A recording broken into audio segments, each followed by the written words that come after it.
Ang fecal test para sa colon cancer ay isang simple screening test na sumusuri ng dumi para makita kung may nakatagong dugo.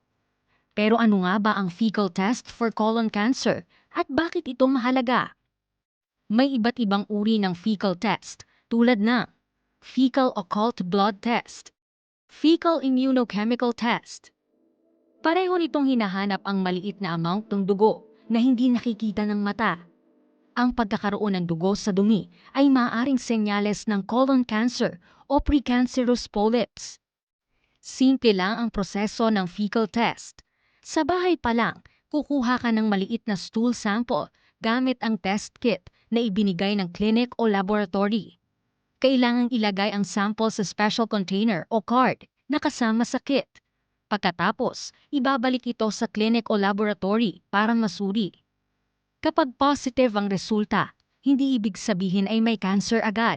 Maaring magrekomenda ang doktor ng karagdagang test tulad ng colonoscopy.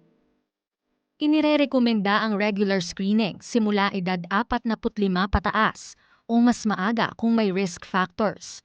Ang maagang detection ay nakatutulong makapagligtas ng buhay. Kung may nais pang malaman tungkol dito, makatutulong na magtanong sa pinakamalapit na health professional sa inyong lugar.